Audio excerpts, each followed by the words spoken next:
செடியாய வல்வினைகள் தீர்க்கும் திருமாலே, நெடியானே வேங்கடவா நின் கோயிலின் வாசல், அடியாரும் வானவரும் அறம்பெயரும் கிடந்தியங்கும் படியாய் கிடந்து உன் போல்வாய் காண்பனி. உலகெங்கும் இருக்கின்ற ஜோதிட நேரம் டிவி நேயர்களுக்கு என்னுடைய பணிவான வணக்கங்கள். இன்றைய பதிவில் ராகு கேது பயிற்சியை பற்றி பார்ப்போம். ராகு கேது இரண்டு கிரகங்களும் பொதுவாக இதை சாயா கிரகங்கள், நிழல் கிரகங்கள் என்று கூறப்படுகிறது. இந்த நிழல் கிரகங்களுக்கு உருவம் என்பது எப்பொழுதுமே தெரியாது. இன்னொரு திடப்பொருளின் மீது இந்த கிரகத்தோட நிழல் படும்போதுதான் இந்த கிரகம் இங்கே இருக்கிறது என்று தெரியும், அதால் கண்ணால் தெரியும். ஆனால் இந்த ராகு கேது என்றால் என்னவென்றால், சந்திரன் செல்கின்ற பாதை, பூமி செல்கின்ற பாதை, இந்த இரண்டும் வெட்டுப்படுகின்ற இடம்தான் ராகு கேது என்று கூறுவார்கள். இந்த நிழல் கிரகங்கள் என்பது நாம் செய்த பாவங்கள் புண்ணியங்கள், அதை தான் நம்ம நிழல்களாக பாவிக்கிறோம்.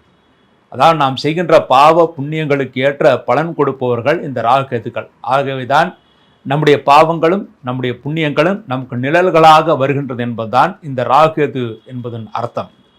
ராகு என்றால் பிரம்மாண்டம் என்று பொருள், கேது என்றால் கடைசியான நிலை என்று பொருள். கேள்வி ஞானத்தை கொடுக்கக்கூடியவர் கேது என்றும், அதன் பிறகு நமக்கு பிரம்மாண்டத்தை கொடுக்கக்கூடியவர் ராகு என்றும் கூறுவார். அதைத்தான் ராகு கேதுக்கள் என்று கூறுகிறார்கள். மிருகசீஷம் 3-4 பாதங்கள், திருவாதிரை, புனர்பூசம் 1, 2, 3 பாதங்களே பிறந்த மிதுன ராசி என்பர்களே, மிதுன ராசியிலே பிறந்தவர்களுக்கு இதுவரை உங்கள் ராசிக்கு தொழில் ஸ்தானத்திலே இருந்து தொழில்துறையிலே நிறைய சிக்கல்களை ஏற்படுத்தி கொடுத்த ராகு பகவான் இப்பொழுது தொழில் ஸ்தானத்தை விட்டு உங்களுக்கு பாக்கியஸ்தானமான 9ஆம் இடத்துக்கு வருகிறார்.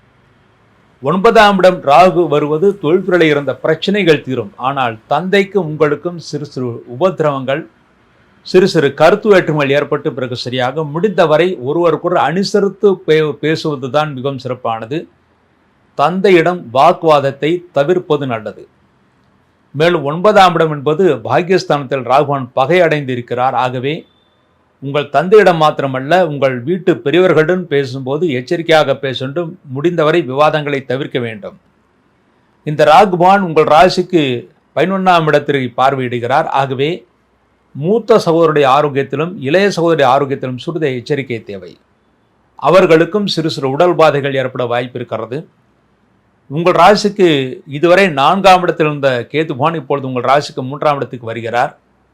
ஆகவே 3ஆம் இடத்தில் கேது பகவான் பகை பெற்றிருப்பது உங்களுடைய புத்திசாலித்தனத்தில் சிறிது குறைபாடுகள் ஏற்பட வாய்ப்பு இருக்கிறது.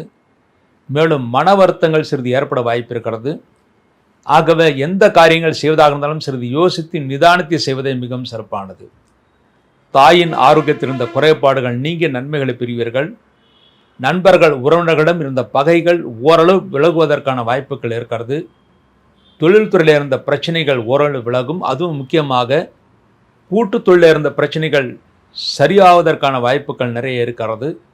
உங்கள் மனைவியின் ஆரோக்கியத்தில் இருந்த குறைபாடுகளுக்கு நல்ல மருத்துவம் கிடைத்து மனைவியின் ஆரோக்கியம் நன்றாக இருக்கும். பெண்களுக்கு நல்ல ஏற்றத்தை ஏற்படுத்தி கொடுக்கும். முக்கியமாக மிதுன ராசியில் பிறந்த பெண்களுக்கு உங்கள் கணவன்மார்களுக்கு யோகம் இருக்கும். அதன் மூலமாக நீங்கள் சந்தோஷத்தை அடைவீர்கள். உத்தியோகஸ்தர்களுக்கு பதவி உயர்வு காரணமாக சிறிது தாமதமாக பதவி உயர்வு கிடைக்கும். ஏனென்றால் 10ஆம் இடத்திலிருந்து ராகுபான் உங்கள் ராசிக்கு 9ஆம் இடம் போனாலும் 10ஆம் இடத்தில் இப்பொழுது சனி பகவான் சஞ்சாரம் செய்து கொண்டிருக்கிறார்.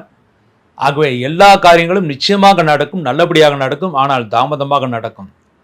உத்தியோகஸ்தர்களுக்கு பதவி உயர்வு தாமதமாக கிடைத்தாலும் அது உறுதியாக கிடைக்கும் என்று எதிர்பார்க்கலாம். திருமணமாகாத ஆண்களுக்கும் பெண்களுக்கும் ஐப்பசி கார்த்திகை மாதம், இந்த 2 மாதங்களுக்கு உங்களுக்கு தற்காலிகமாக குருபலம் வருகிறது. அந்த நேரத்தில் உங்களுக்கு திருமணம் கைகூடுவதற்கான வாய்ப்புகள் இருக்கிறது. ஆகவே அந்த நேரத்தில் கடும் முயற்சி செய்யுங்கள், நிச்சயமாக திருமணம் நடக்கும்.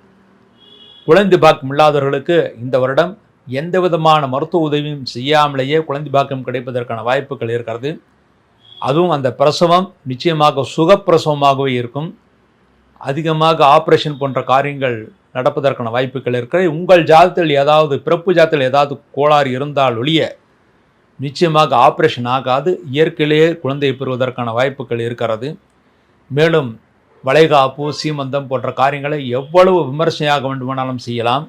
நிறைய அன்னதானம் செய்யுங்கள். அதற்கேற்ப அந்த புண்ணியத்திற்கு ஏற்ப நல்ல நேரத்தில் குழந்தை பாக்கியம் உங்களுக்கு கிடைக்கும்.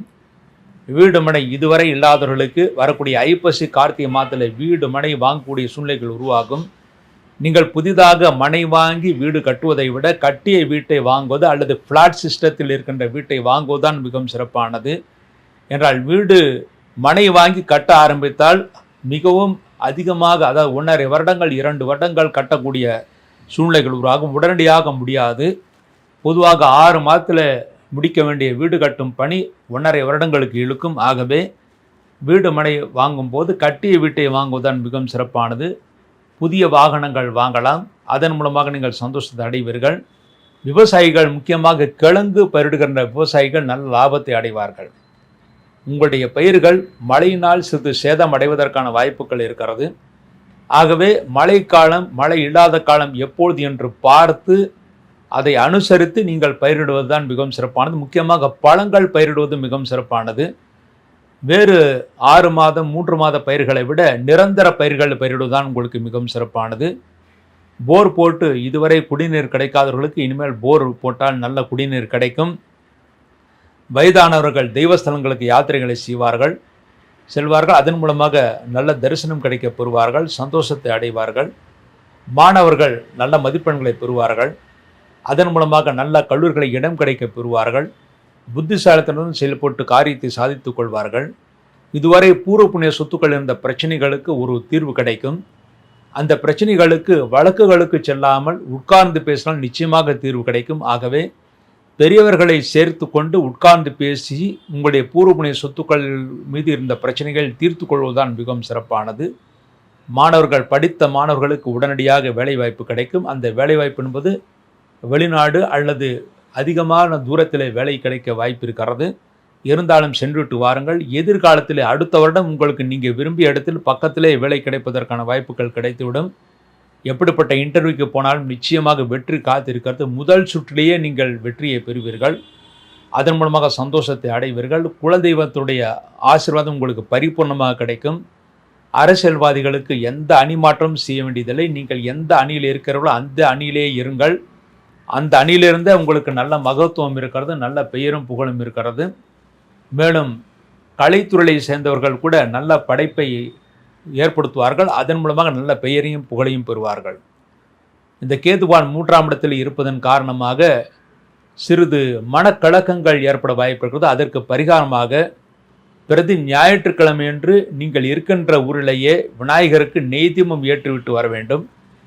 மேலும் உங்கள் ராசிநாதன் புதன் என்பது அவதார விஷ்ணு என்று கூறுவார்கள். ஒருமுறை புதன்கிழமை என்று குருவாயூர் சென்று குருவாயூரப்பனை தரிசனம் செய்துவிட்டு வாருங்கள். இந்த பரிகாரங்களின் மூலமாக, இந்த ராகுகேது பயிற்சியின் மூலமாக நல்ல பலன்களை பெற்று மிதுன ராசி பிறந்தவர்கள் 70% நன்மைகளை பெற்று சந்தோஷத்தை அடைவார்கள் என்பது உறுதி.